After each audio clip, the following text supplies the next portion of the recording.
diformulasikan secara matematis dengan melibatkan variabel-variabel. Ya, toh?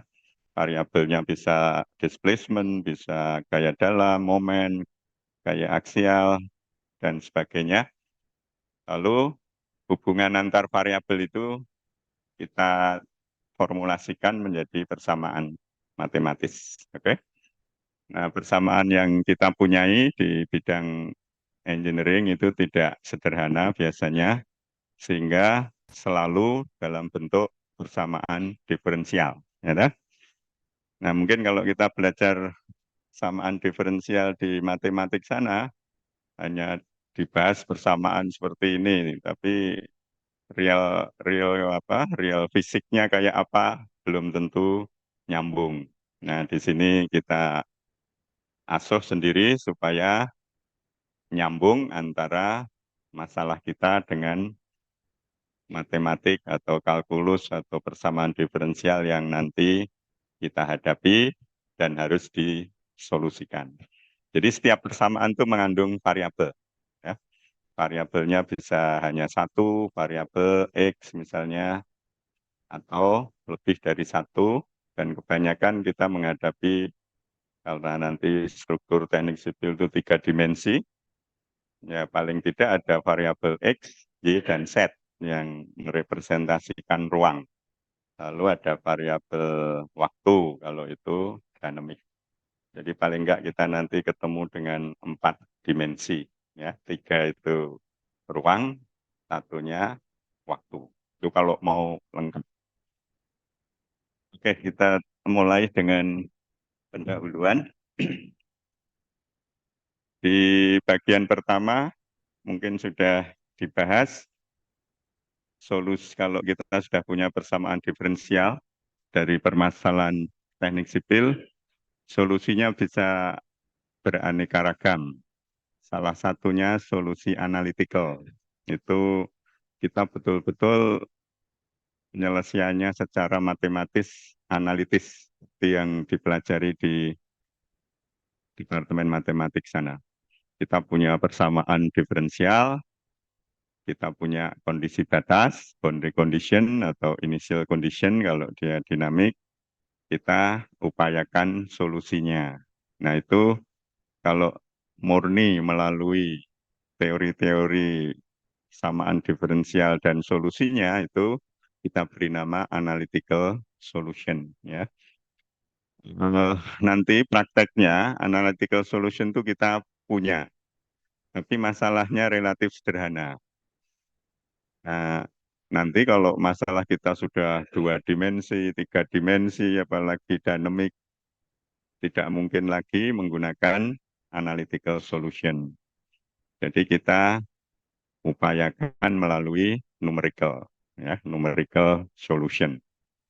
Nah, numerical solution itu bisa mengarah ke finite difference atau beda hingga, biasanya disebutnya, atau finite element atau elemen hingga. Saya kebetulan eh, akan cerita banyak terkait finite element method. Jadi mungkin Pak Is sudah cerita yang finite difference atau yang lain, tetapi sejak separuh semester ini nanti kita kenalkan apa itu finite element method. Nah, metode ini metode numeris, governing equation berupa persamaan diferensial sama, boundary condition-nya sama, tetapi formulasi numerisnya itu melalui finite element. Nah, kalau kita kenal banyak software yang dipakai di teknik sipil, di struktur, geoteknik, juga di hidrolik, bagian, itu semua finite element method. Ya. SAP 2000, ETAPS, kita megang software-software itu basisnya finite element. Jadi memang dunia kita ini akan terselesaikan masalah banyak sekali melalui numerical yang hampir 95% solusi numerik dan software kita itu berbasis finite element. Jadi idealnya kita belajar dulu finite elementnya, baru pegang software-software tersebut. Karena kalau tidak kita nggak punya eh, intuitif untuk judgement benar tidaknya inputnya, outputnya seperti apa, interpretasinya seperti apa, itu nggak punya sama sekali. Itu juga software-software itu nggak ada gunanya, kan akan me- mencelakakan kita yang memakai. Jadi software itu sudah bagus dibuat oleh para ahlinya dan tinggal kita pelajari teorinya agar bisa membawa masalah real kita di teknik sipil menjadi model matematis dan nanti dinumerikan dengan prinsip-prinsip finite element. Nah, nanti kita bisa menyiapkan input dengan benar, itu targetnya, softwarenya tersedia, lalu kita run, hasilnya keluar, interpretasi dari hasil software itu juga sangat penting, interpretasinya harus benar juga. Nah, agar bisa menyiapkan input dengan benar, kalau kita hitung manual jelas tidak efektif ya, karena menyangkut perhitungan yang amat sangat banyak sekali, di mana itu bisa dibantu oleh komputer kita. Jadi komputer sifatnya pembantu, bukan menggantikan engineer ya. Engineer lah yang menjudgment model matematisnya seperti apa, dibawa ke numeris inputnya menjadi kayak apa, kita dibantu software, dan kalau perlu kita bisa ngitung manual untuk kasus yang degree of freedom-nya tidak banyak, nanti seperti homework-homework nanti kita manual dan juga pakai software nanti ya di beberapa hari ke depan. Itu saya kira jadi finite element ini andalan kita di dunia teknik, tidak hanya teknik sipil struktur, tapi juga geoteknik dan pavement termasuk hydraulics, semua mengandalkan finite element method. Nah, memang sangat luas permasalahan kita karena ini sifatnya pendahuluan, akan saya mulai dari kasus yang relatif sederhana dulu.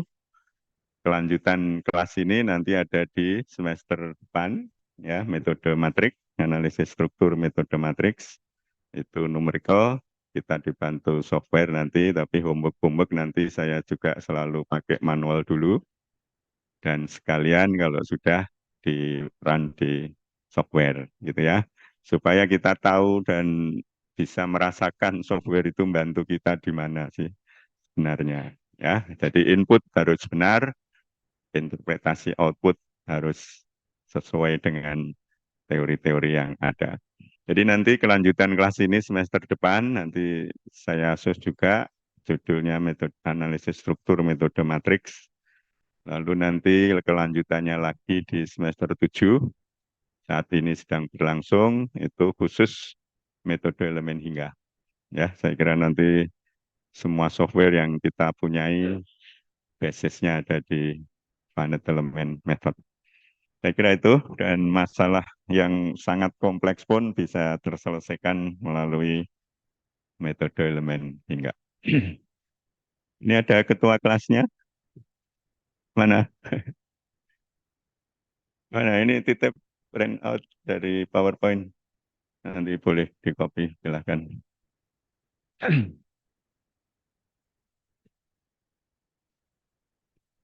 Oke, nanti minggu depan saya beri lagi.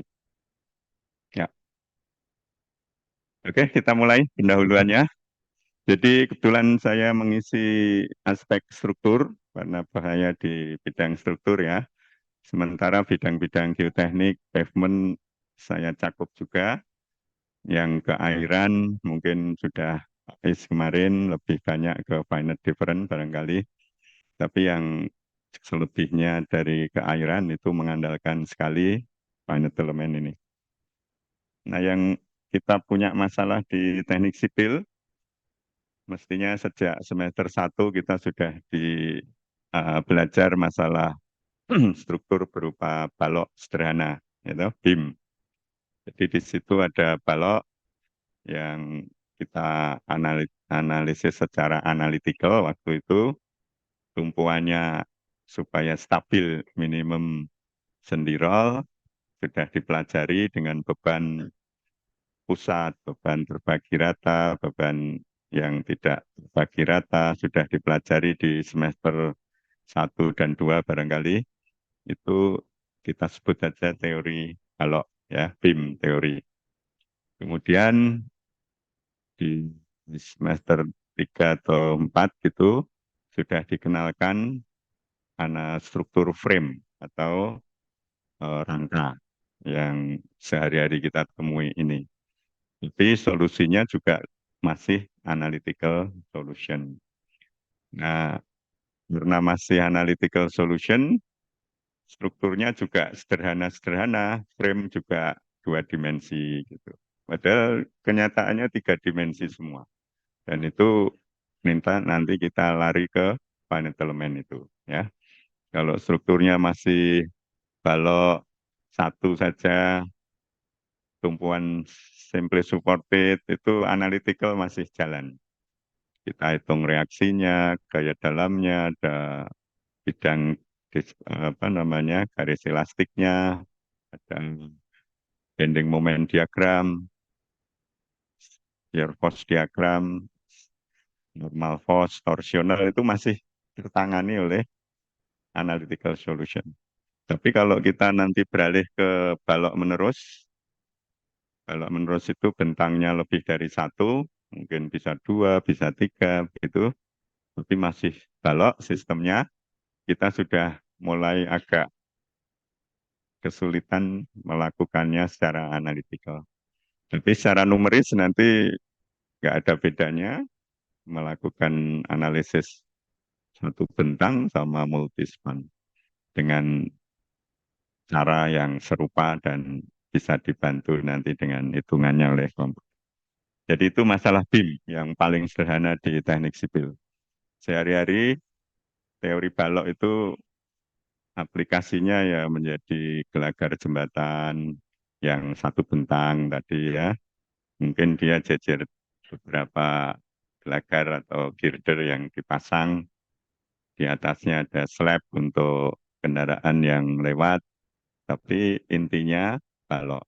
Bentuknya balok T. Ya, itu sudah dipelajari secara analitikal. Kita bisa gambar diagram-diagram momen, shear force, dan seterusnya, termasuk garis elastik dan reaksi tumpuan. Nah, nanti itu struktur yang paling sederhana yang di teknik sipil. Lalu yang sudah dirangkai menjadi frame atau portal, sudah dibahas juga sebelumnya dengan metode analitis untuk 2D. Nanti kelanjutannya yang 3D dan yang lain-lain ada di metode matrik nantinya semester depan. Itu kalau kita bicara balok, itu kan balok itu penampangnya bisa balok T, bisa segi 4, ya bisa profil yang lain. Kalau baja itu banyak macamnya. Itu nanti diwakilkan melalui properties dari struktur kita berupa luas penampang A, A besar, lalu momen inersia I-nya, dan bahannya diwakili oleh modulus elastik bahan E. Jadi 3 itu yang nanti data dari analisis teori BIM tadi. Nah, baloknya sendiri digambar garis, gitu. Hanya garis itu aja. Jadi balok yang bentuknya tidak selalu sama itu sudah diwakili luasan, momen inersia dan titik beratnya juga, lalu modulus bahannya itu kalau kita digambar hanya garis, garis yang seperti garis lurus gitu aja. Nah, garis lurus itu sebenarnya berada di pusat berat dari penampang. Sehingga awalnya kita cari pusat berat dari penampang, ketemu, kita menggambar garis itu mewakili pusat berat penampang. Nah, pusat berat itu nanti akan, kalau strukturnya dibebani, dia akan tidak lurus lagi, akan berubah bentuk, dan bentuk yang baru itu diberi nama garis elastik. Ya. Jadi garis awal itu sumbu batang kita, setelah mengalami deformasi, ubah bentuk karena beban, dia kita beri nama garis elastik.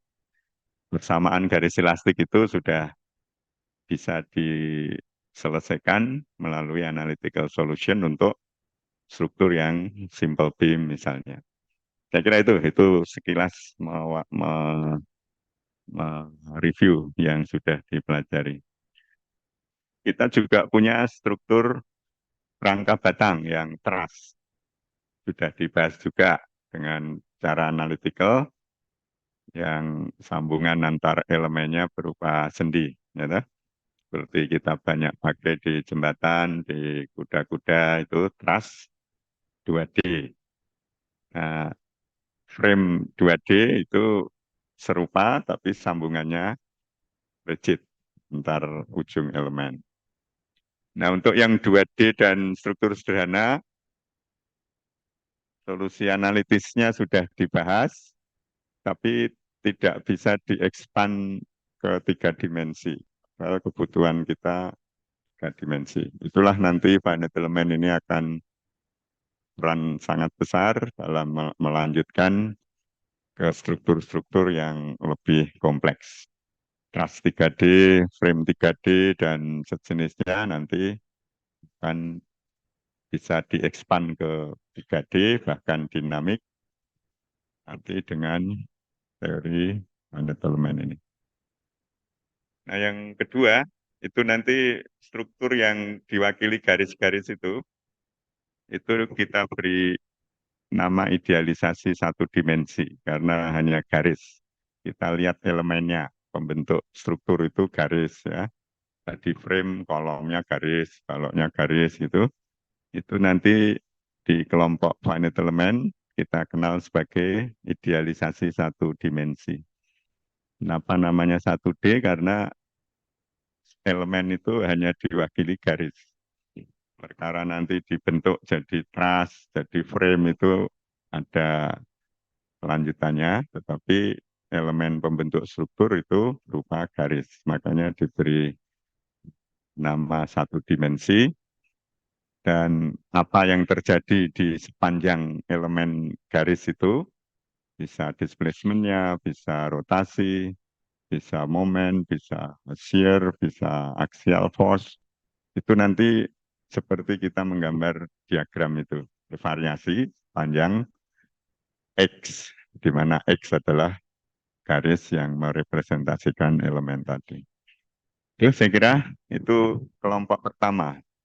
Nah, nanti fokus saya ke sini dulu. Yang kemarin diselesaikan analytical, nanti akan kita selesaikan dengan finite element. Ya. Nanti bisa dibandingkan hasilnya seperti apa, dan nanti kita homework-homework dengan manual dan software yang kita punya di sini. Ada SAP 2000, ada Midas, etap, saya kira itu bisa kita bantu kita nanti ya. Kemudian yang kedua, ini torsion itu masih lain elemen, saya kira masih masuk yang atas. Lalu nanti struktur kita di lapangan itu tidak hanya diwakili oleh garis, tapi harus bidang. Ya, sebagai contoh, di struktur gedung kita ini kan ada slab lantai ini ya. Slab lantai yang selalu ada di setiap lantai gedung kita itu tidak bisa dibawa ke garis. Dan itu nanti harus dibawa ke elemen bidang. Nah, kita pelajari itu nanti di finite element method di semester 7, bagaimana memodelkan slab lantai digabung dengan frame structure. Karena frame frame yang hanya frame saja itu nggak ada di lapangan bahkan, kecuali di bangunan industri yang hanya mesin-mesin saja ditaruh, tidak perlu aktivitas yang banyak dari kita, itu biasa diberi nama open frame. Tapi kenyataannya di sehari-hari di gedung, di jembatan, di bangunan kita itu selalu ada slab lantainya. Jadi slab lantai ini nanti kita model sebagai elemen bidang, ya. Dan elemen bidang itu nanti salah satunya masuk di plate bending ini. Nanti di metode matrik ini sudah saya kenalkan karena targetnya sampai frame 3D dan frame 3D saja nggak cukup, selalu ada slab lantai. Nanti saya gabungkan ini di analisis struktur metode matrik yang sudah kombinasi ya. Jadi plate bending itu kenyataan sehari-hari ya slab-slab lantai kita, lalu lantai jembatan, lantai dermaga misalnya, termasuk di pavement, ada rigid pavement, kita jumpai sehari-hari di jalan tol, di mana, di airport, ya, di apron, di runway, itu semua rigid pavement. Itu analisisnya nanti tidak bisa dibawa ke garis, tapi elemen bidang, karena dia masih bisa dibawa ke dua dimensi. Itu yang plate bending. Nah, mungkin saya kebagian 4 kali ngisi di kelas ini. Hari ini saya pakai untuk pendahuluan. Minggu depan kita fokus di BIM, continuous BIM dengan panet elemen. Lalu selebihnya saya masuk di plate bending, mungkin mewakili yang lebih banyak sekali ya. Lalu ada plane stress. Plane stress itu seperti kalau di gedung ya shear wall, ya dinding geser itu struktural. Tidak bisa diwakili oleh elemen garis seperti balok karena sudah beda sekali perilakunya. Jadi sehari-hari plane stress atau tegangan bidang ini nanti dibahas di semester 7. Itu adalah pemodelan dari salah satunya dinding geser yang bangunan tahan gempa kita mayoritas menggunakannya. Jadi nanti di pemodelan struktur berlantai banyak ini harus lengkap, ada shear wall-nya, ada slab lantainya, ada frame 3D-nya, gitu ya. Tapi bertahap, kita pelajari secara bertahap. Nah, yang banyak lagi nanti di sambungan-sambungan struktur baja. Intinya strukturnya tipis, lalu banyak di bidang struktur itu, itulah plane stress ya, seperti shear wall tadi, dia berfungsi utama pada saat gempa eh, bekerja searah bidang shear wall itu. Kalau gempanya arah tegak lurusnya, nanti shear wall lainnya yang berfungsi utama. Jadi berkombinasi.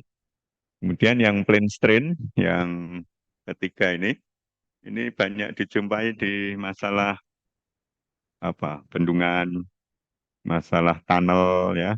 Itu nanti analisis struktur kita nggak bisa dibawa ke garis-garis lagi, tapi harus masuk ke idealisasi yang namanya regangan bidang, plane strain.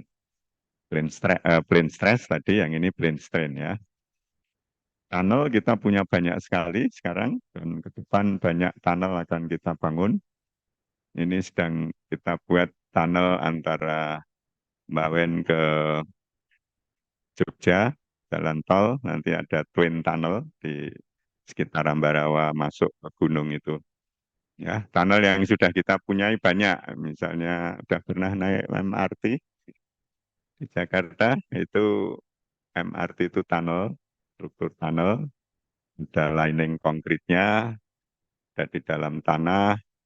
Nah, kita mendesain tunnelnya itu, lining konkritnya, supaya stabil dan aman untuk dilalui kereta bawah tanah dengan banyak sekali orang yang nanti memanfaatkannya. Kemudian ini kereta cepat Jakarta-Bandung yang sudah diresmikan, itu kan kecepatannya tinggi sekali, 350 km per jam. Jakarta-Bandung hanya 45 menit kalau nggak salah. Nah itu tidak bisa melintas sebidang, simpangannya dengan jalan raya biasa. Itu dari 140 km, tunnelnya kira-kira 60%. Ya. Wah, masuk tunnel. Ini banyak sekali tunnel di menembus gunung-gunung di sana. Nah, selebihnya seperti jembatan, kita buat elevated di atas. Nah, mendekat stasiun baru on ground, baru di tanah. Banyak sekali, nanti suatu saat akan disambung ke Surabaya. Itu nanti ada kereta cepat juga, dan masalahnya serupa.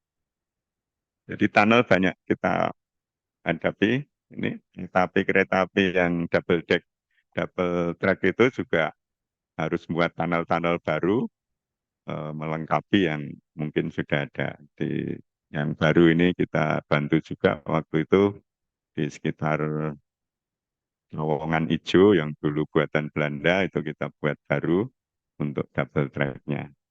Di bangunan air banyak sekali tunnel untuk penstock atau pipa pesat, juga headrest tunnel. Kalau belajar bendungan tenaga air itu banyak tunnel yang harus kita buat. Ya, jadi itu nanti masuk di plain strain. Jadi sudah gambarannya banyak struktur yang kompleks yang harus kita pelajari ya, tidak hanya frame 2D, sudah nggak cukup lagi frame 2D, truss 2D itu sudah tidak mencukupi lagi, tantangan kita sudah jauh dari itu. Lalu ada lagi aksi simetri. Aksi simetri ini kunci di geoteknik.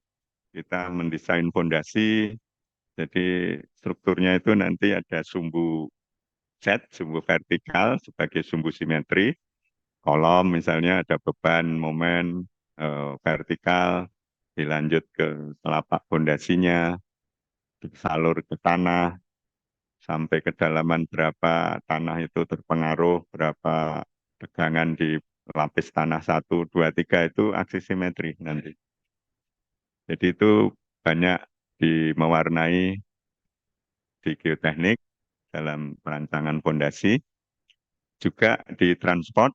Kalau ada roda pesawat di atas apron atau di atas runway, itu telapak rodanya itu menyalurkan beban dari atas, lalu terasa di pavement sebagai aksi simetri. Dan nanti analisis kita sampai ke sana untuk struktur yang tentunya yang vital, yang besar-besar di airport, di apron misalnya ya, di highway, di jalan tol. Kalau yang jalan biasa mungkin tidak. Itu nanti tantangan kita banyak sekali. Jadi semua yang saya ceritakan ini ada di finite element. Lalu yang 3D solid itu nanti semua struktur bisa dimodelkan ke 3 dimensi solid. Apapun strukturnya, itu nanti termasuk idealisasi 3D. Nah, yang ini nanti masuk ke 2D, yang ini 1D. Nah, kita di struktur misalnya semuanya dipelajari, lalu yang geoteknik nanti lebih banyak ke plane strain, aksi simetri, ini untuk pavement nanti, dan 3D solid juga. Oke, itulah dunia kita, teknik sipil saat ini, diwarnai oleh numerical, mekaniknya, analisis strukturnya, dan kita harus pelajari untuk bisa menyelesaikan banyak sekali masalah yang kompleks di dunia teknik sipil saat ini. Oke, itu awal dari pendahuluan kita, bahwa struktur kita tidak hanya frame yang seolah-olah dari balok-balok dan kolom itu. Ini contoh balok, teori balok sederhana yang pernah dibahas di semester sebelumnya tentunya. Nanti nampangnya dicari titik beratnya, dihitung momen inersianya, lalu diwakili garis. Ya, kan? Nah, garis itu bisa merepresentasikan balok yang nampangnya beraneka ragam tadi. Nah, garis itu nanti mewakili struktur, tentunya ada tumpuannya, dan tumpuan itu paling minimal agar stabil. Kalau balok ya sendi dan roll. Nah, nanti di lapangan sendi roll itu nggak ada, sudah nggak ada lagi. Jembatan ini biasanya kan jembatan yang paling sederhana satu bentang itu gelagarnya jadi model sebagai balok sederhana. Tumpuan jembatan kita sudah tidak sendiri lagi. Enggak, zaman Belanda dulu. Tumpuan kita lazimnya sekarang namanya elastomeric bearing ya. Kalau ambil jembatan itu tumpuan kita itu berupa bearing. Ada yang namanya pot bearing. Pot bearing. Jadi tidak sendi seperti zaman Belanda dulu di jembatan kereta api itu sendi dan rol betulan. Sekarang tidak, dua-duanya elastomeric bearing. Jadi nanti masalah kita tidak lagi sendi roll, tapi bisa aja sendi-sendi, bisa elastic support seperti bearing itu. Jadi lebih lebih kompleks boundary conditionnya, tidak seperti dulu lagi. Kemudian beban boleh titik, boleh merata, boleh lebih dari satu tempat, sudah dipelajari di sana. Lazimnya titik referensi di kiri, sumbu X-nya horizontal, sumbu Y-nya vertikal, karena bebannya biasanya tegak lurus dari sumbu struktur, maka deformasi struktur kita juga didominir oleh deformasi yang ke arah tegak lurus garis apa tadi ke elastik kita itu. Jadi nanti garis elastik kita bentuknya tipikal seperti ini kalau bebannya ke bawah ya.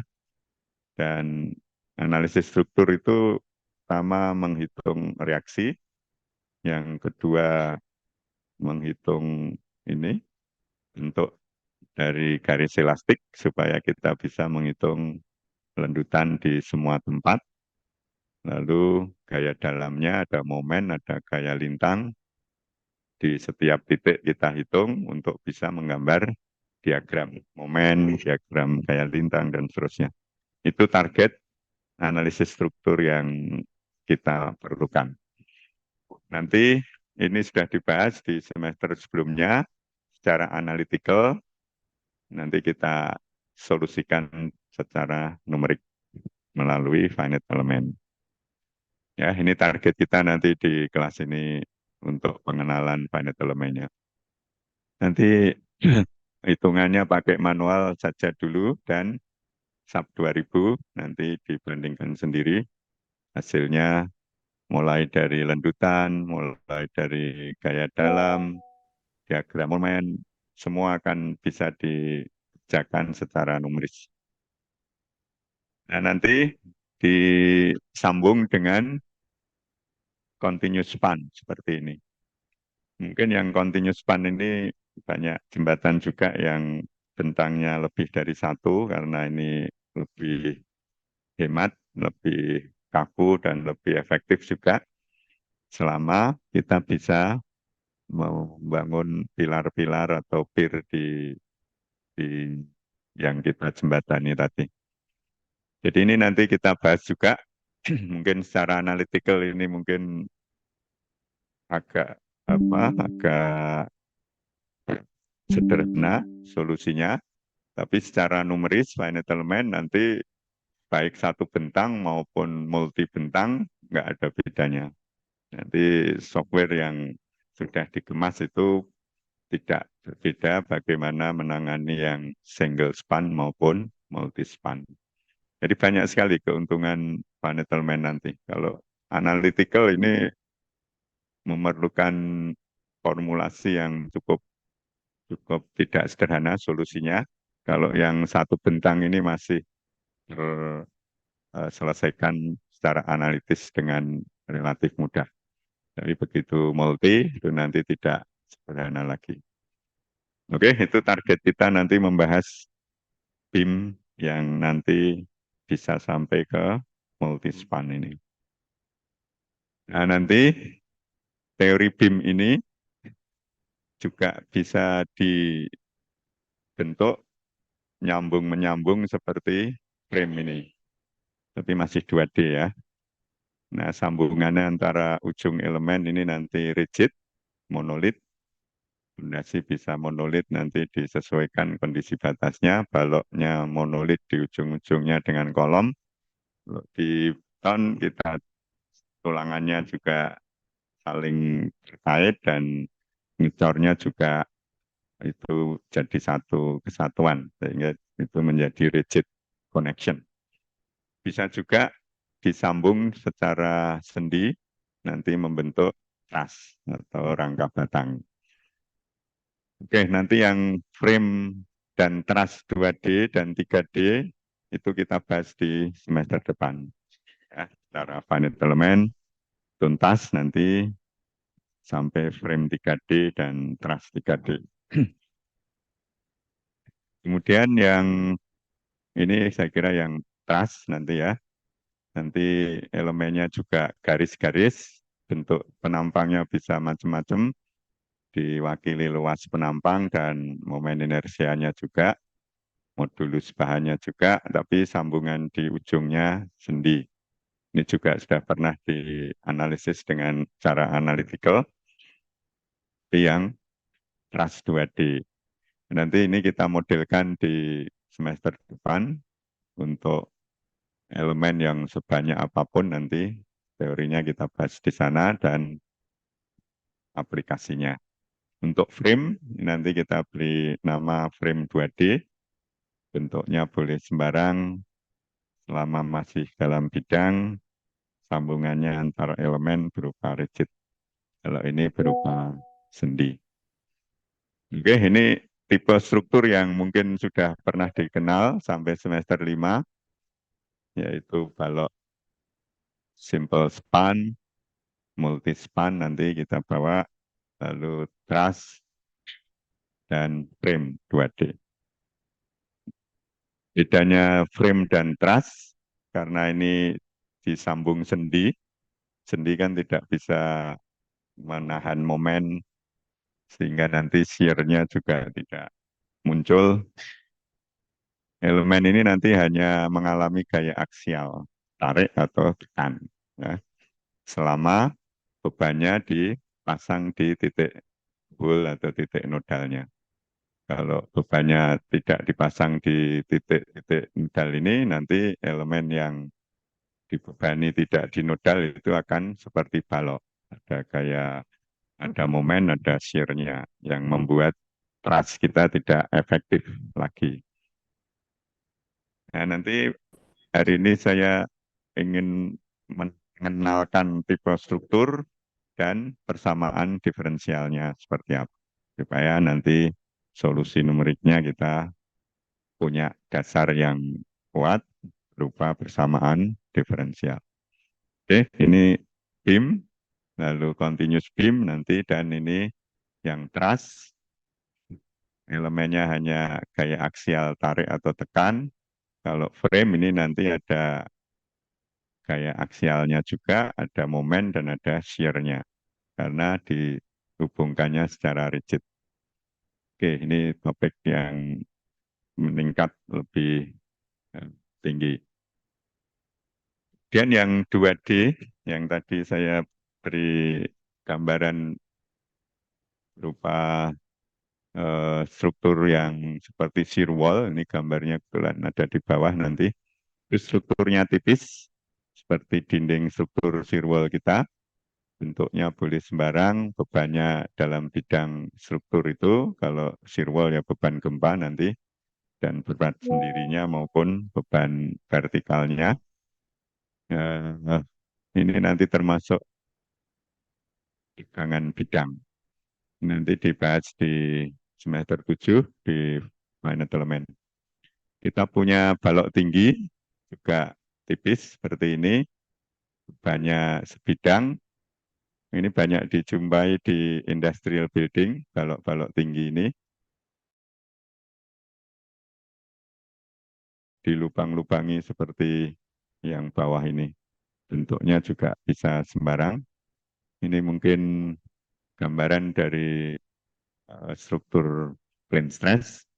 Nanti di bawah ini ada, saya carikan gambarnya sekalian, biar punya gambaran awal ya.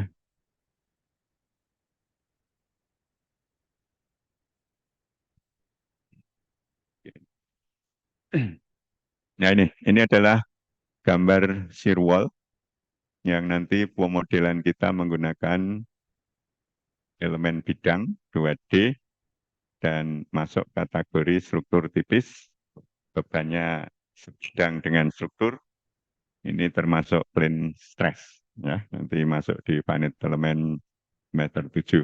Bagaimana menganalisis struktur yang seperti ini. Ini balok-balok tinggi biasanya dilubang-lubangi untuk mechanical, electrical gitu, juga untuk aksesori yang lain. Tidak masalah, kita bisa melakukan analisisnya dengan cermat, berapa displacement-nya, tegangannya, regangannya, dan sebagainya. Sehingga bisa menjamin struktur ini aman. Oke, ini nanti termasuk tegangan bidang. Ya, nanti finite element akan mendominasi solusi masalah ini. Kemudian yang berikutnya, ini adalah regangan bidang yang tadi saya sebut di awal. Bendungan seperti ini ya, kita punya banyak sekali bendungan dibangun dari konkrit, gravity namanya. Di depan ada air menekan tubuh bendungan, di belakang kosong. Ini batuannya berlapis-lapis ke bawah juga nanti kita modelkan dalam analisis. Nah, ini termasuk gangan bidang.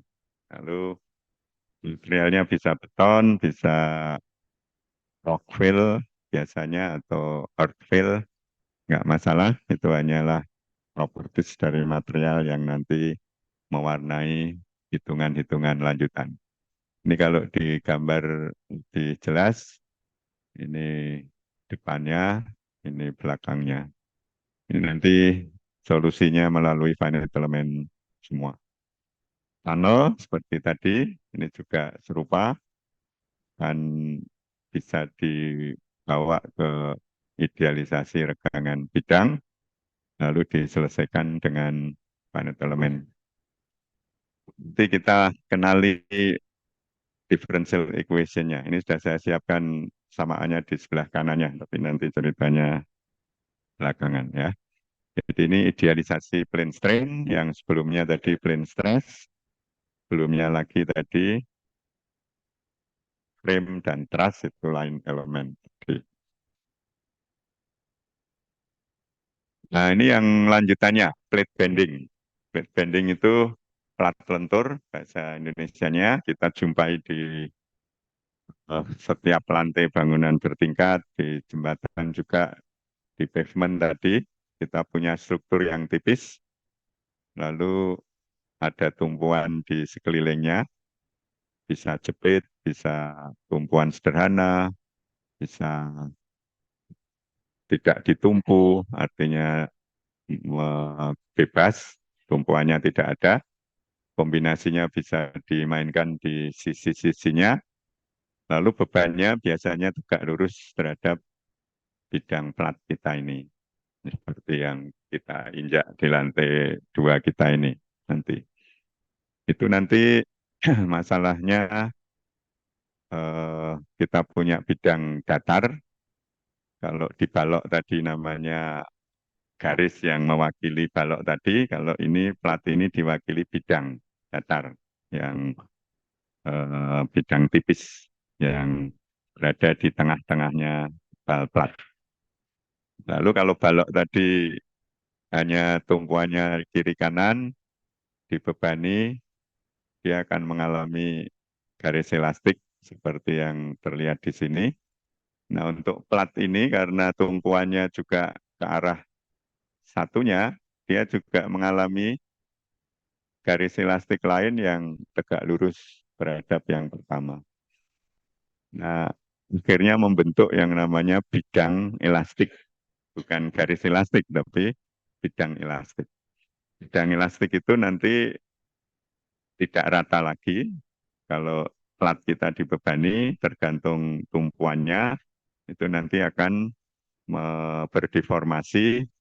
Ini tumpuan simply supported semua, seperti ditaruh di atas balok yang besar atau dinding gitu, itu nanti bentuk bidang elastiknya seperti gambar yang saya tunjuk ini. Makin ke tepi nanti mengecil dan lurus di tepi sana.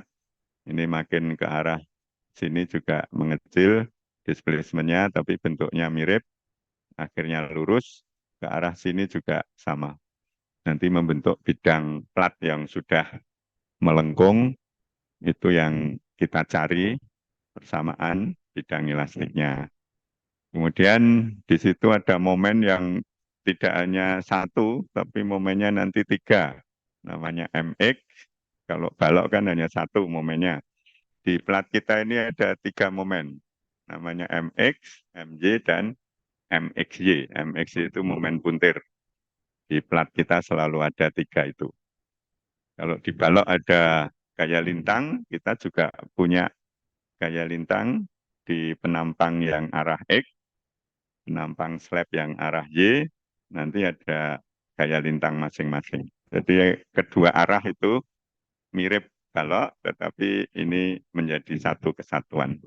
Ya ini sehari-hari kita jumpai di gedung kita, di jembatan, di semua banyak tadi pavement, dan ini nanti kita bahas. Mungkin saya sempatkan membahas plat nanti di kelas ini di pertemuan keempat ya. Nanti persamaan diferensialnya seperti yang di bawah ini. Lalu yang plat di atas tanah langsung, itu nanti tanah kita bisa diwakili oleh semacam spring, tumpuan elastik gitu ya, seperti kita punya di rumah spring bed, itu kan ada spring lembut di bawah kasur kita itu di dalam nggak kelihatan. Teorinya nanti mirip itu, dibebani di mana nanti menyesuaikan. Ini nanti kita kenal sebagai plate on elastic foundation. Banyak dipakai di basement, di fondasi paling bawah itu, lalu juga di dinding-dinding basement, di pavement tadi rigid, yang banyak dijumpai di apron, di runway, di highway, dan sebagainya. Ya, ini masalah sehari-hari kita sebenarnya.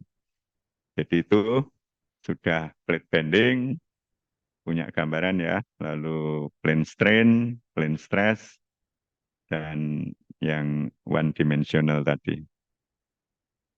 Nah, ini yang aksis simetri. Strukturnya biasanya melingkar seperti ini. Kita punya banyak tangki-tangki di migas sana, di industri juga untuk menempatkan air atau minyak atau barang curah seperti silo ini. Ini termasuk aksis simetri structure. Nanti juga dia bisa tebal seperti ini, bisa berupa pavement yang tadi saya ceritakan. Nanti differential equation-nya seperti apa, kita bahas sebentar lagi. Ini idealisasi yang keempat ya, aksis simetri, plate bending, dan plate on elastic foundation. Ada plane stress, ada plane strain, dan yang kelima tadi yang masih sederhana yaitu frame, frame dan truss. Saya kira itu untuk gambaran yang solid, itu nanti aja kita bahas di semester 7. Ini kalau kita punya struktur gedung berlantai banyak yang tipikal saja, kan kita punya frame 3D, kita punya lift tentunya. Kalau lebih dari 3 lantai tidak mungkin tidak ada liftnya. Di sekeliling lift itu harus ada dinding strukturalnya supaya liftnya tidak macet karena tidak lurus ya. Jadi nanti itu harus dimodel semua, lift shaft itu bisa di posisi tempat. Kemudian juga shear wall kalau itu ada, basement, dinding-dinding nanti akan menyatu dengan elemen plat yang ada di setiap lantai tadi. Termasuk tangga itu juga selalu harus dimodelkan karena itu mempengaruhi kalau beban dinamis kena gempa itu kalau tidak dihitung dalam pemodelan struktur itu beda sekali dengan pemodelan yang tanpa tangga, karena dia kaku di daerah itu menyerap eh, gaya dalam yang besar dan harus dimodelkan. Kalau tidak nanti akan gagal di sekitar itu. Ya, ini model-model yang dituntut untuk SNI kita yang baru, tidak hanya frame saja, apalagi frame 2D sudah tidak mencukupi lagi. Ini kadang kita modelkan termasuk bore pile atau pile spoon pile-nya kalau fondasinya tiang ya. Itu pun nanti kita modelkan sampai dalam karena pemodelan beban gempa nanti menuntut sampai ke sana. Dan itu diberi nama elastic support, spring support. Nanti profile kita, tiang pancang kita dimodelkan, tanahnya diganti dengan spring, baik horizontal maupun vertikal. Lalu struktur kita ini dianalisis menjadi satu kesatuan. Kalau zaman dulu kan kita hitung atasnya, ya asumsikan jepit, ya. Reaksi jepitan di bawah itu ada gaya aksial, ada momen, ada shear itu diberikan ke teman-teman geoteknik. Sekarang nggak zamannya lagi, karena itu sudah approach yang tidak memadai lagi. Kita harus modelkan keseluruhannya, tidak bisa dipisah-pisah seperti itu lagi. Memang untuk struktur yang tidak terlalu besar masih oke, tapi yang bangunan yang sudah sangat vital seperti ini tidak bisa lagi. Oke, itu gambarannya. Nah, seperti tadi, ini awal dari pengenalan metode elemen hingga. Ini saya mau tunjukkan gambar-gambar struktur yang lazim kita jumpai di pemodelan planet elemen. Ini shear wall-nya dimodelkan, kolom-kolomnya, baloknya, slab lantainya. Ini shear wall yang arah ke sana, ke sini dimodelkan semua. Ini tadi dinding-dinding struktural, dinding basement juga nanti model. Nanti kita bahas di analisis struktur metode matrik, kombinasi frame 3D dan slab dan dinding ini. Karena ini terkait bangunan gedung yang paling sederhana harus ada semua. Nanti struktur baja itu bisa kita modelkan dengan elemen plate 3D atau shell. Nanti di software kita nanti bisa dibawa ke pemodelan lebih detail di sini, biasanya di sekitar sambungan, karena analisis frame kita itu tidak mencukupi untuk bicara sambungan. Sambungannya tidak terwakili dalam analisis global struktur kita yang model frame itu. Nah, nanti pengaruh dari apa Stevener ini perlu tidaknya ditaruh jarak berapa itu akan bisa dimodelkan dengan planet element. Ya. Tidak, karena Stevener itu sangat diperlukan dan harus diperhitungkan dengan cermat, tidak terlalu banyak, jaraknya tidak terlalu dekat, supaya optimal, nanti di backup dengan planet element modeling. Ini contoh-contoh sehari-hari yang kita lakukan. Ini bendungan tadi, kalau 3D nanti modelnya seperti ini, termasuk batuannya kita modelkan di Planet Element, tubuh bendungannya, baik yang sederhana seperti ini maupun yang melengkung seperti ars ini. Ini sudah lazim kita modelkan di Planet Element. Ini yang plain strain tadi, bendungan-bendungan yang tipenya berbeda-beda ini biasa dimodelkan di plain strain model. Ini airnya yang ungu ini tubuh bendungan betonnya, ini fondasinya di bawah. Kita punya elemen-elemen yang terlihat bentuknya nanti kita pelajari di planet elemen, ada yang segitiga, ada yang segi empat, kuadrilateral gitu ya. Dan semua yang saya ceritakan ini bisa dibantu oleh software-software finite element, salah satunya SAP 2000, kita punya license-nya resmi di lab kita, ada Midas, ada Abacus, semua berbasis finite element.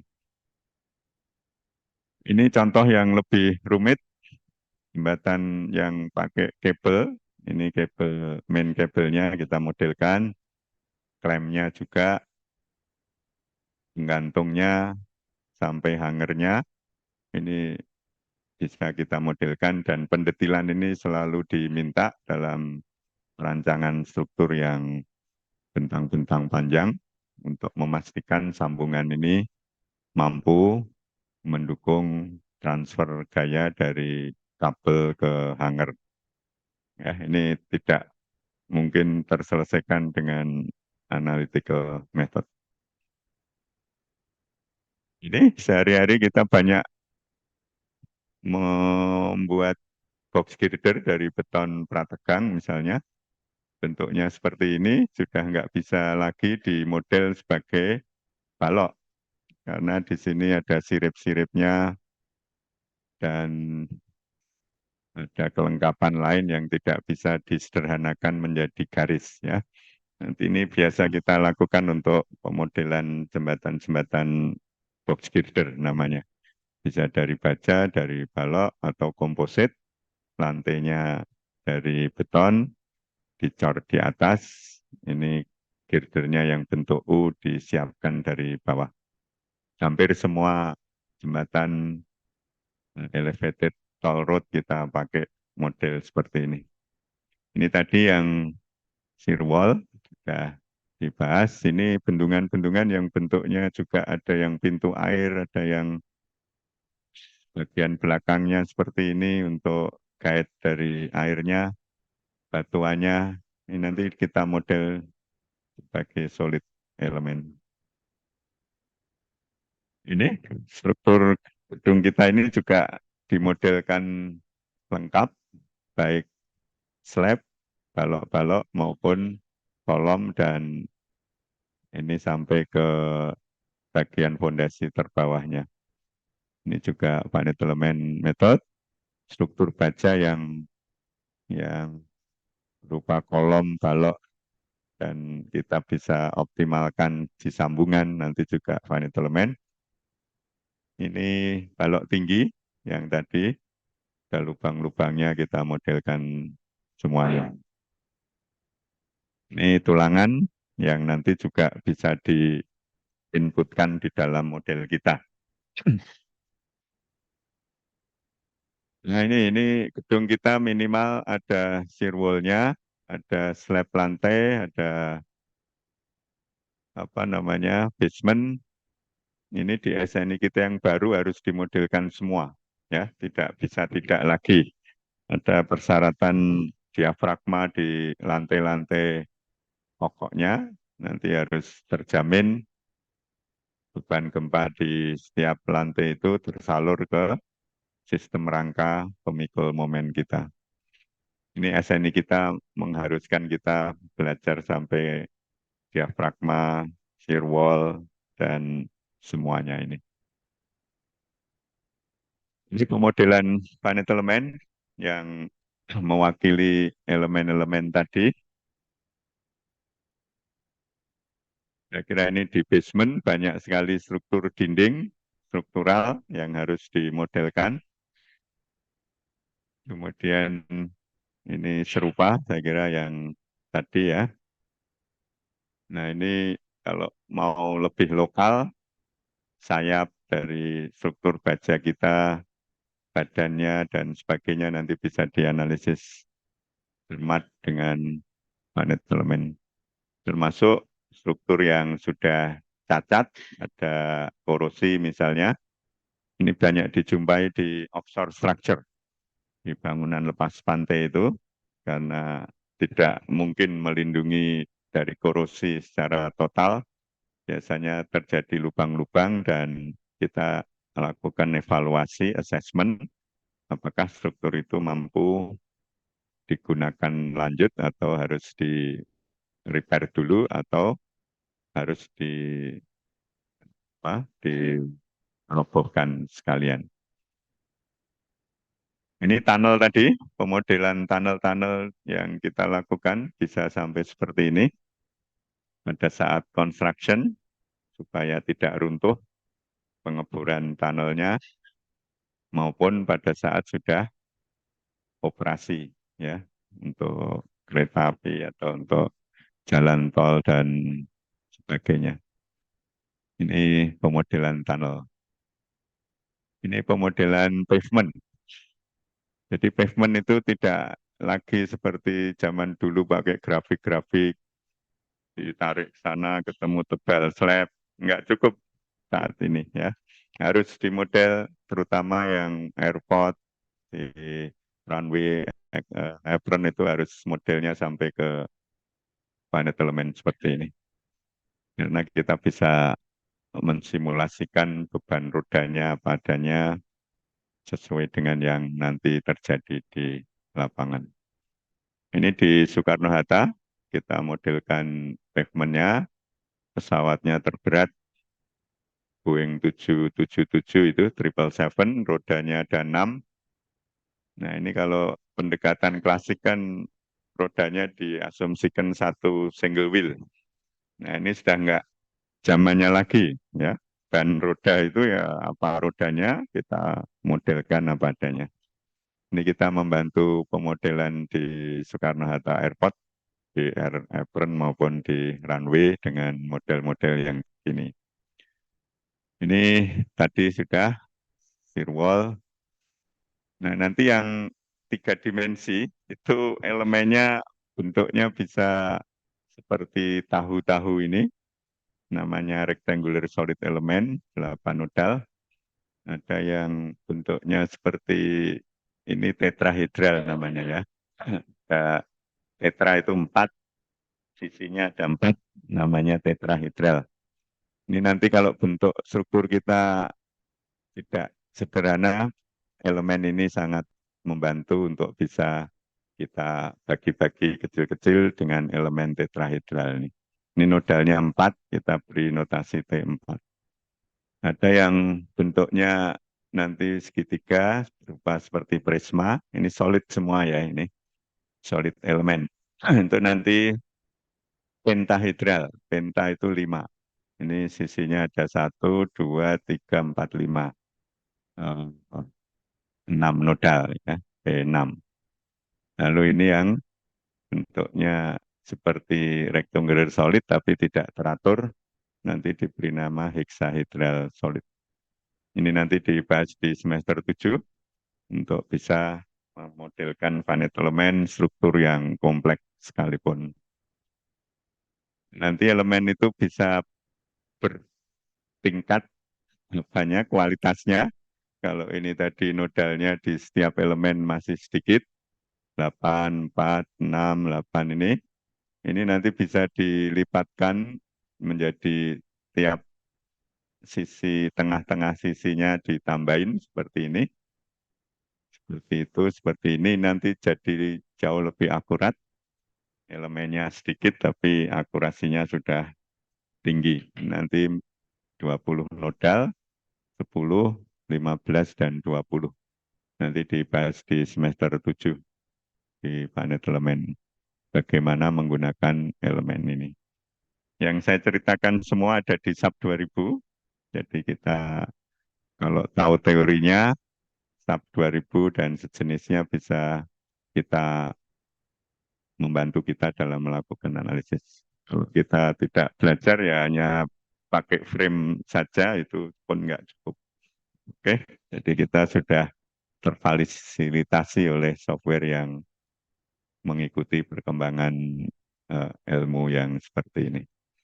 Ini tadi saya kira sudah, ini sudah ya, ini tadi sudah, ini bendungan-bendungan, ini model dari bendungan di Medan sana, di Sumatera Utara, kita modelkan dengan 3D solid, dan bebannya termasuk beban gempa dan dinamis untuk mengetahui stabilitas dari bendungan ini. Ini yang tadi, pavement, dan seterusnya.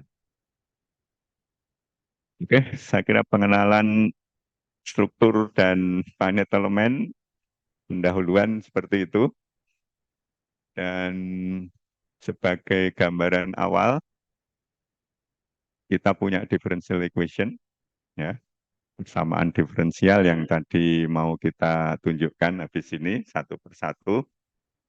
Dia berupa persamaan diferensial yang bisa order 2, bisa order 4, sesuai kompleksitas masalah.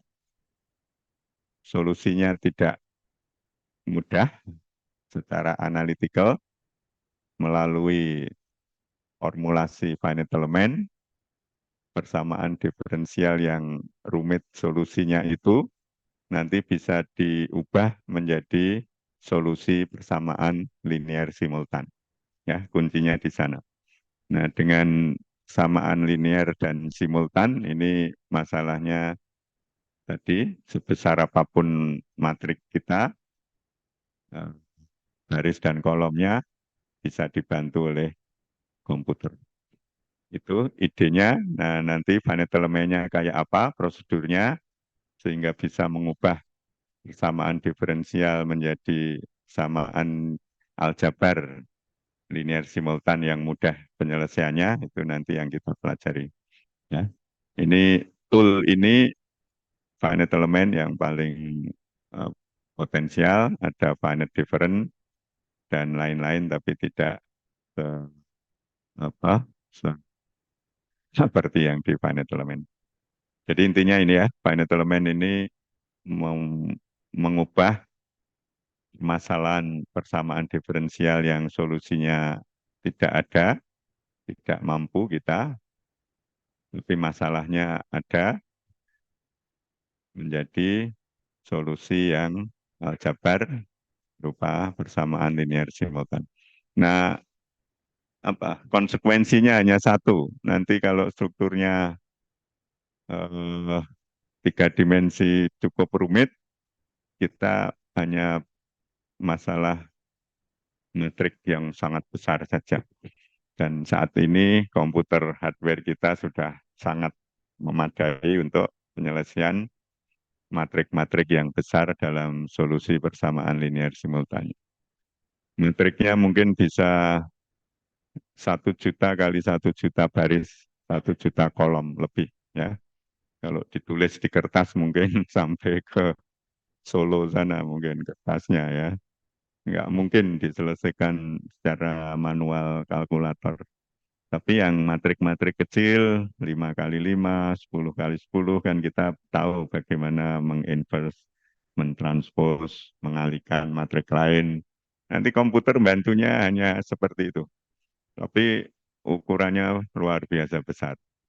Ya, karena itu untuk a real problem, kita memang memerlukan bantuan berupa komputer, dan software itu penulisan yang sistematis dari langkah demi langkah yang dilakukan komputer sehingga bisa terbantu kita dengan input yang sudah sesuai teori dan output interpretasinya juga nanti sesuai teori.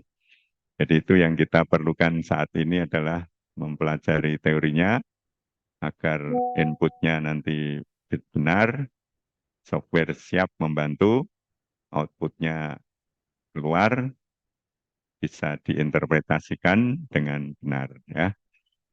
Istilah di komputer software itu garbage in, garbage out.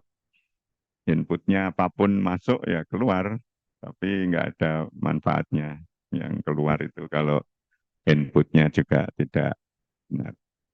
Oke, kita akan pelajari bagaimana proses finite element itu dilakukan nanti. Nah, ini sebelum pendahuluan ini kita tutup, saya mau kenalkan samaan diferensial yang kait dengan masing-masing.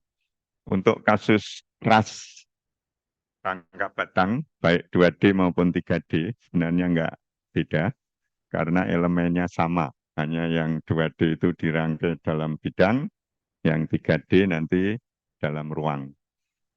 Selama ujung-ujungnya disambung sendi, lalu bebannya juga berada di titik-titik sambungan sendi itu, dan tumpuan juga berada di sendi-sendi yang terpilih. Gaya dalamnya hanya gaya aksial di truss itu. Nah, gaya aksial itu semua elemen sama, kecuali orientasinya nanti diperhitungkan, gayanya beda-beda. Itu nanti persamaan diferensial dari batang yang aksial itu hanya seperti yang kotak biru ini. Jadi nanti ada elemen, ada luas penampang, modulus elastiknya, ada pusat koordinat elemen, ada sumbu X tadi ya. Nah, gayanya karena aksial ya hanya ke arah X itu, bisa tarik, bisa kan. Nah, ini persamaan diferensial yang mewarnai masalah ini itu hanya orde 2 seperti ini. Hanya luas penampang dari masing-masing elemen, beda-beda-beda. E-nya modulus bahan, bisa beda-beda kalau mau. Lalu U itu apa? U itu displacement setiap titik di sepanjang elemen kita, yang panjangnya L misalnya, ujungnya kiri kita beri nama ujung I, yang kanan elemen J, nanti antara I dan J itu setiap titik akan mengalami perpindahan aksial ya, dan deformasi aksial. Deformasi aksial itu memendek atau memanjang gitu aja. Nah, itu U ini adalah persamaan apa ya, displacement-nya titik-titik di sepanjang elemen yang nanti fungsi dari sumbu X. Jadi makanya dia U ini fungsi X. Lalu X ini sumbu yang kita pakai sebagai referensi tiap elemen, dan dia terlibat diferensiasi orde 2. D kuadrat U per dx kuadrat. U-nya fungsi X, kita belum tahu, tergantung gaya aksialnya tentunya.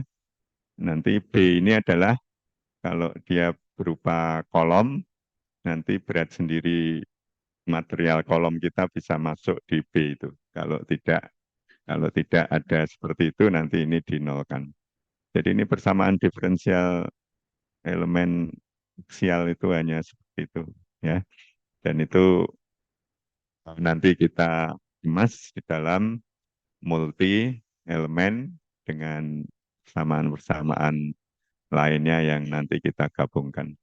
Tapi persamaan diferensial dasarnya dari setiap elemen itu hanya orde 2 melibatkan displacement U yang fungsi X dengan persamaan seperti ini.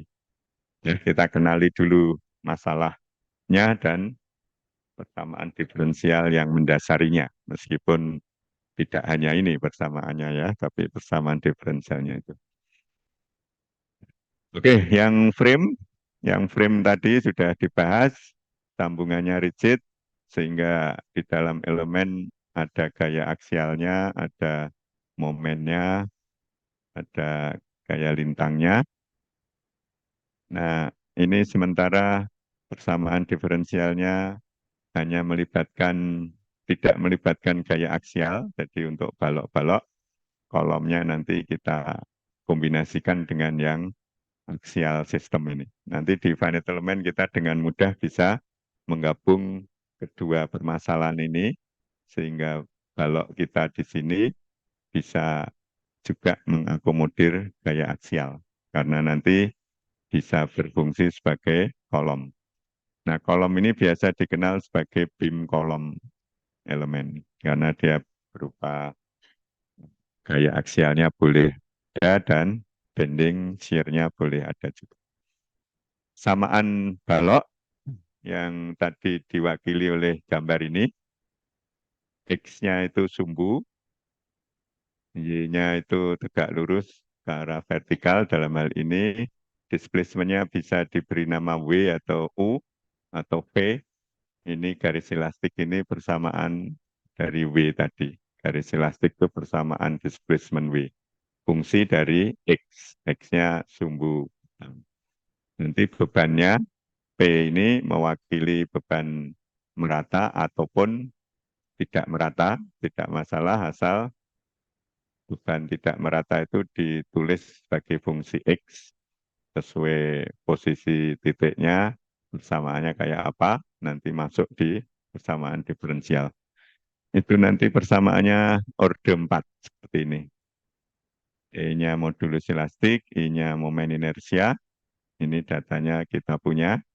Lalu V itu samaan garis elastiknya tadi, fungsi X, dan ini yang terlibat adalah derivatif 4 atau orde 4. Ini differential equation-nya orde 4. Q fungsi X itu adalah beban tidak reguler yang boleh tidak reguler bekerja di sepanjang elemen. Untuk beban titik nanti mirip itu, hanya dia bekerja di panjang yang limit mendekati nol. Itu nanti bisa dipakai untuk beban titik. Jadi governing persamaan diferensial untuk beam itu nanti yang ini ya, orde 4 dalam displacement V atau W yang fungsi X.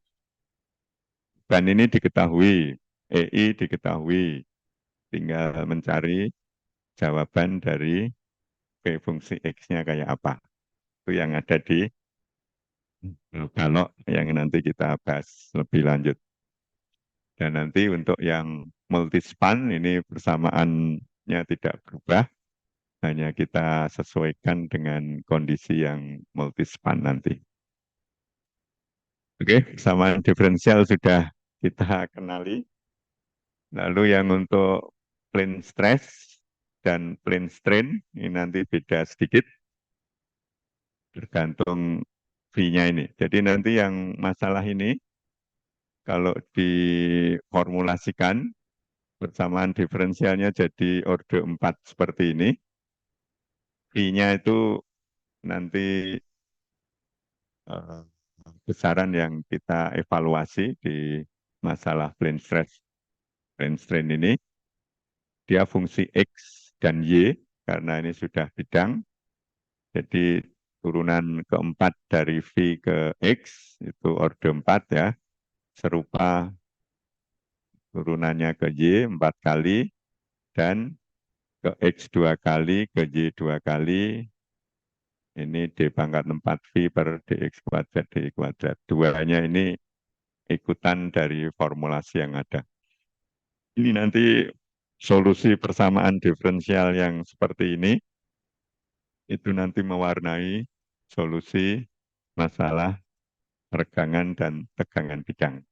Jadi kita sudah kenal sekarang samaan diferensial untuk masalah bidang rata-rata orde 4 ya, seperti ini. Jadi di Van kita detailkan. Kemudian yang plate yang tadi slab kita ini itu juga orde 4. W-nya itu displacement tegak lurus plat ini ke arah beban. W di titik X1, Y1 ini namanya W1 nanti. Lanjutannya berapa itu tergantung X dan Y-nya. Secara umum W-nya ditulis sebagai fungsi X dan Y dan boleh kita evaluasi di titik sembarang, tinggal memasukkan koordinat X dan Y-nya. Nanti persamaan W fungsi X, Y itu merupakan kalau digambar menjadi persamaan bidang elastik dari plat yang kita bisa evaluasi lendutan plat di semua tempat. Nanti di plat ini gaya dalamnya ada banyak. Kalau di balok itu hanya momen satu saja dan gaya lintang. Kalau di slab ini nanti ada MX dan MY, ada dua. Lalu ada gaya lintang QX dan QY, kedua arah itu. Lalu ada satu lagi momen puntir yang kita beri nama MXY. Jadi nanti akan harus kita evaluasi semua di setiap titik, besarannya berbeda-beda. Kalau nanti di software-software itu menyajikannya tidak dalam diagram momen, tapi kontur momen X ada konturnya gitu. Saat dari warna itu kita tahu momen di situ berapa MY, nanti ada di plot kontur momennya. MXY di plot juga, karena tidak sederhana lagi penyajiannya, tidak seperti diagram momen yang biasa kita lakukan ya. Lalu gaya lintangnya juga nanti juga bisa disajikan dalam bentuk kontur ya.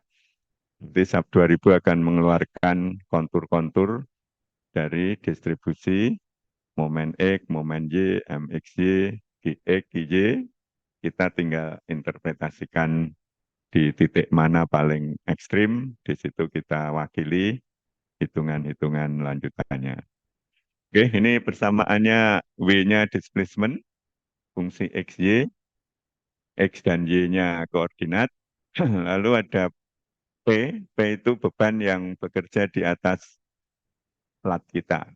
Kalau di balok tadi kan P-nya fungsi X saja. Kalau ini P-nya fungsi X dan Y. Jadi misalnya apa, plat kita bebannya merata, ya nanti P ini diisi konstan berat beban merata itu. Tapi kalau misalnya bebannya tumpukan apa ya, tumpukan bahan curah misalnya kayak timbunan pasir gitu kan ada seperti gunung. Itu nanti kita tuliskan persamaannya dan masuknya di sini ini.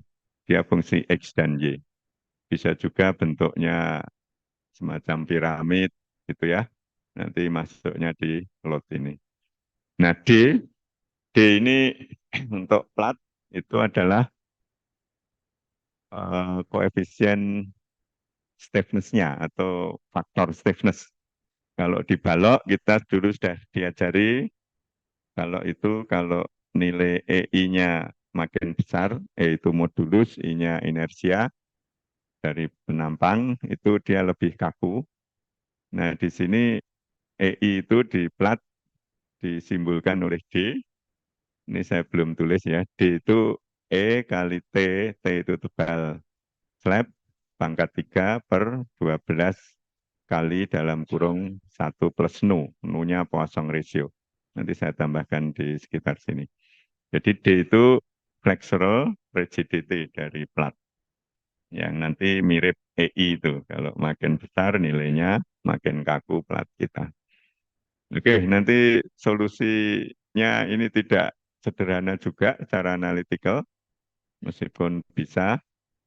Nah, boundary conditionnya nanti tumpuan ini bisa tumpuan sederhana, seperti kita menaruh plat di atas tembok gitu, atau tumpuan serupa, atau di atas balok gitu. Itu nanti jadi tumpuan sederhana. Bisa keempat tumpuan ini sederhana semua, bisa jepit, seperti slab kita di atas ini dia menyatu dengan balok yang ke sana, itu berarti tumpuan yang arah balok itu jadi jepit nanti. Itu nanti bisa disesuaikan, mau jepit, mau tumpuan sederhana, atau mau tidak ditumpu sama sekali, seperti slab yang ke arah sana ini tidak ditumpu. Itu nanti kita menyesuaikan di boundary conditionnya.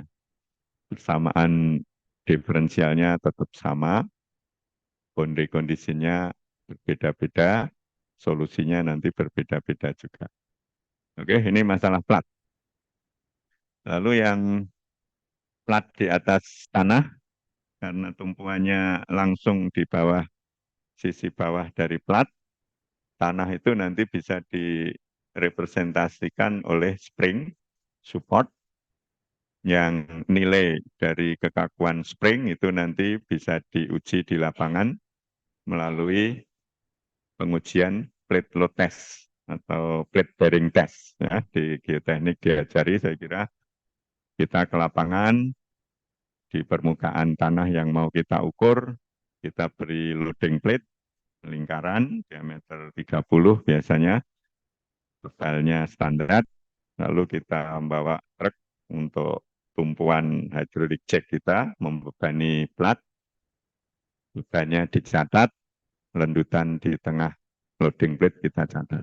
Nanti dari situ ada grafik hubungan antara beban dengan lendutan. Disitulah nanti koefisien vertical subgrade reaction bisa ditetapkan dan nanti mewarnai solusi persamaan ini. Bedanya di sebelah kanan ini. Kalau ada tumpuannya spring di seluruh muka bawah plat, nanti springnya masuk di KS ini. B-nya displacement. D-nya masih sama. Oke, saya kira itu. Yang aksi simetri, ini persamaannya dibawa ke silinder, koordinat silinder, nanti ada besaran yang dievaluasi.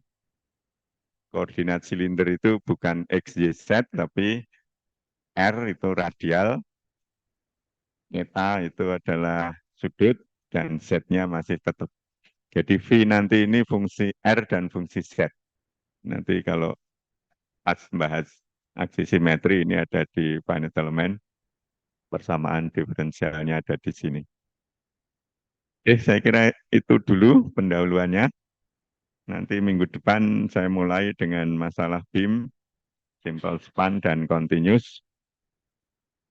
Analytical solution-nya ada, yang simple span. Nanti saya beri homework untuk finite elemennya secara manual, lalu juga di run di SAP 2000 ya, kita pakai software yang lazim dipakai. Nanti bisa dibandingkan sendiri.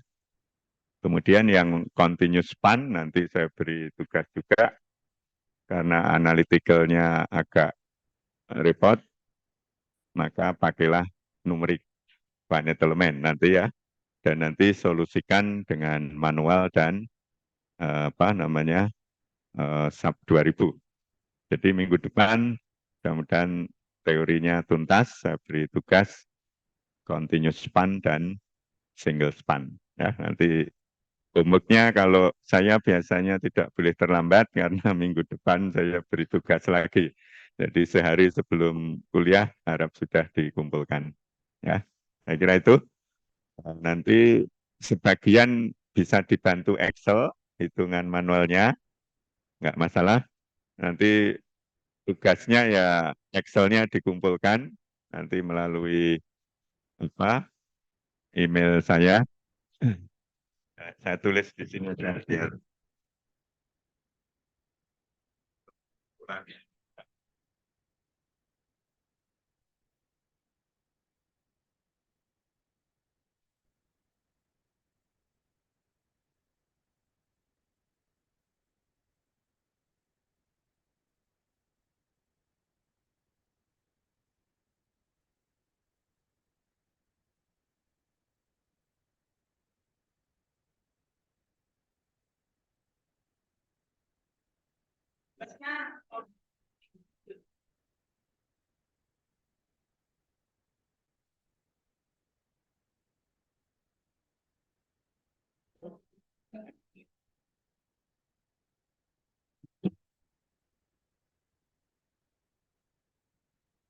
Jadi nanti Excelnya boleh bantu pakai SO. Excel kan kita bisa ngalihkan matriks, gitu. Bisa inverse, bisa apa mencari solusi persamaan linear simultan. Bisa kita programkan ada stiffness matrix nanti ditulis di Excel, inputnya disiapkan, elemennya beda data, tinggal kita pakai Excelnya. Ya, jadi nggak masalah. Nanti manual plus dibantu Excel. Nggak apa-apa.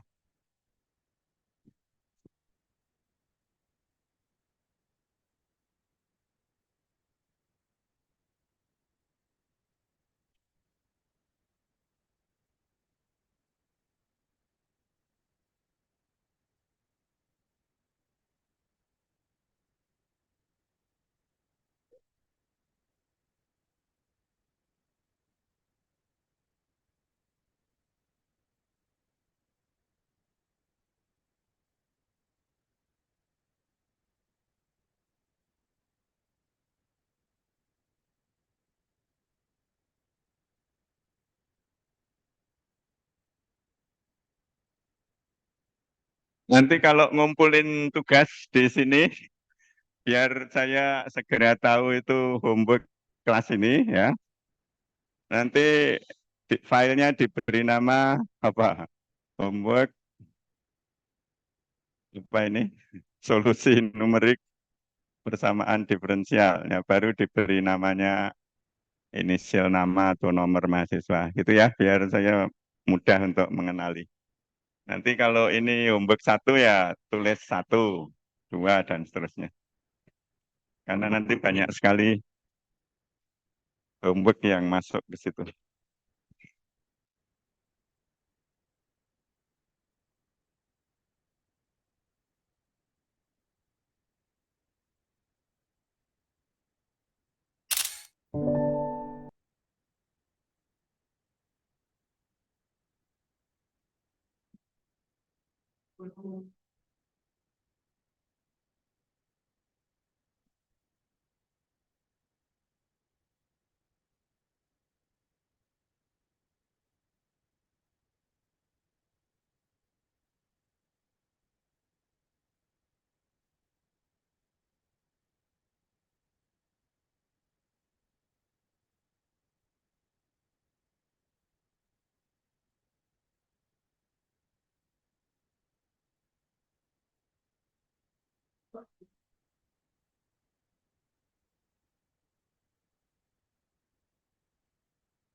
Ya, gandeng